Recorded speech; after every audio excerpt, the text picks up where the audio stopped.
Hi నమస్తే welcome to మన TV. Suryapet పిల్లలమల్లి గ్రామంలో ఒక మృతదేహం లభించింది. అది బంటిగా అయితే గుర్తించారు. అయితే బంటి తండ్రి అయితే కనుక తన కొడుకు ప్రేమించి కులాంతర వివాహం చేసుకున్నాడని ఆ యువతి కుటుంబ సభ్యులే ఈ హత్యకు ఒడిగొట్టుంటారని కూడా ఆరోపించడం జరిగింది. అయితే యువకుడికి సంబంధించిన పూర్తి వివరాల్లోకి వెళ్తే తొంగతుర్తి మండలం అన్నారం గ్రామానికి చెందిన వడగంట్ల కృష్ణ అలియాస్ మాల బంటి ఎవరైతే ఉన్నారో వాళ్ళు కొంతకాలంగా సూర్యాపేటకు సంబంధించిన పిల్లలమర్రి గ్రామంలో ఎవరైతే కోట్ల నవీన్ ఉన్నారో అతనితో స్నేహం ఏర్పడింది. వారిద్దరూ ప్రాణ స్నేహితులయ్యారు. అయితే బంటి తరచూ నవీన్ ఇంటికి వెళ్ళడం, నవీన్‌కు చెల్లి అయిన భార్గవిని అయితే ప్రేమించడం జరిగింది. ఆ విషయం ఇంట్లో చెప్పగా వారు నవీన్ కుటుంబ సభ్యులైతే దాన్ని తీవ్రంగా వ్యతిరేకించారు. ఎందుకంటే బంటి మాల సామాజిక వర్గానికి చెందినవాడు. అదేవిధంగా నవీన్ అయితే బీసీ సామాజిక వర్గానికి చెందడంతో వారు పూర్తిగా వ్యతిరేకించడం జరిగింది. పోలీస్ స్టేషన్‌లో కూడా కంప్లెయింట్ ఇవ్వడం జరిగింది.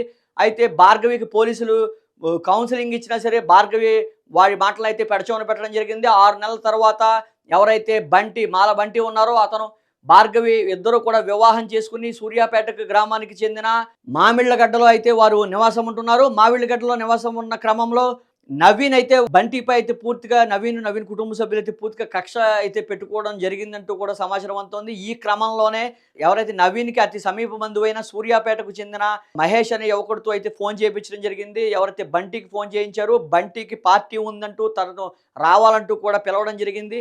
అయితే ఎవరైతే మహేష్ అదేవిధంగా నవీన్, బంటి వీరు ముగ్గురు కూడా కొంత కాలంగా పరిచయం ఉన్నట్టయితే మనకి సమాచారం అందుతోంది. వీరిద్దరూ రియల్ ఎస్టేట్ వ్యాపారం చేస్తున్నట్లుగా అయితే సమాచారం అందుతుంది. ఈ క్రమంలోనే వారు బంటిపై అదేవిధంగా నవీన్‌పై అయితే 2 హత్యాయత్న కేసులు, కొట్లాట్ల కేసులు ఉన్నాయి. అదేవిధంగా మహేష్‌పై కూడా 2 హత్యాయత్న కేసులు, కొట్లాట్ల కేసులు ఉండడం కాకుండా రౌడీ షీట్ అయితే ఓపెన్ అయి ఉంది. అయితే వీరు ముగ్గురు కూడా ఒక ప్లేస్‌లో అయితే కలవడం జరిగింది. మహేష్ బంటికి ఫోన్ చేసి రప్పించడం జరిగింది. అయితే ఈ క్రమంలో బంటి భార్గవికైతే తన ఫోన్ ఇచ్చి నేను బయటకు వెళ్ళొస్తానంటూ చెప్పడం జరిగిందని అయితే చెప్పడం జరుగుతుంది. ఈ క్రమంలో 11 అయినా సరే బంటి ఇంటికి రాకపోవడంతో భార్గవి ఫోన్ చేయడం మహేష్‌కి, మహేష్ ఫోన్ స్విచ్ ఆఫ్‌లో ఉండడంతో భార్గవి తెల్లారి వస్తాడనుకోని పడుకోవడం జరిగింది. అయితే తెల్లారి ఏదైతే సూర్యాపేటకు చెందిన పిల్లలమర్రి గ్రామంలో మూసీ కాలువ వద్ద అయితే మృతదేహం లభించింది. అయితే స్థానికులకు పోలీసులు సమాచారం ఇవ్వడంతో పోలీసులు సంఘటనా స్థలానికి చేరుకోవడం, ఆ మృతదేహం బంటిదిగా అయితే గుర్తించారు. బంటి అయితే ప్రేమ వివాహం చేసుకున్నాడని కులాంతర వివాహం. ఈ క్రమంలోనే తన కుటుంబ సభ్యులపై అనుమానం ఉన్నట్టుగా పోలీసులకు చెప్పడం జరిగింది. ఈ నేపథ్యంలో పూర్తి విచారణ చేపట్టారు. అయితే ఎవరైతే భార్గవి ఉన్నారో భార్గవి కూడా తన కుటుంబ సభ్యులే చేసి ఉంటారంటూ కూడా విలపించడం జరిగింది. ఈ క్రమంలో పోలీసులు అయితే పూర్తి దర్యాప్తు చేస్తున్నారు.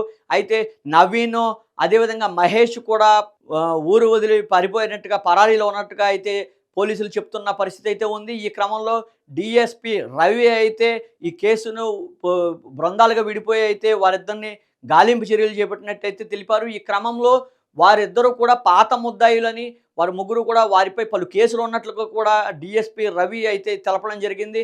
ఏదైతే బంటి, నవీన్‌పై కూడా 2 హత్యాయత్నం కేసులు, కొట్లాట్ల కేసులు ఉన్నాయి. అదేవిధంగా మహేష్‌పై కూడా అదేవిధంగా కేసులు ఉన్నాయి. అదేవిధంగా రౌడీ షీట్ కూడా మహేష్‌పై ఉండడంతో వారు ముగ్గురు కూడా పాత పరిచయం ఉండడం. ఈ క్రమంలో ఏదైతే నవీన్ చెల్లిని భార్గవిని బంటి ప్రేమించి పెళ్లి చేసుకోవడం వారికి ఇష్టం లేకే ప్రధానంగా ఈ హత్యకు కారణమైందని అయితే తెలుస్తోంది. మరికొద్ది రోజుల్లో ఈ కేసు పూర్తి దర్యాప్తు చేసి ఎవరైతే నవీన్ అదేవిధంగా మహేష్ ఉంటారో వారిని తొందరలోనే పట్టుకుని పోలీసులు రిమాండ్‌కి తరలించే అవకాశం అయితే ఉంది.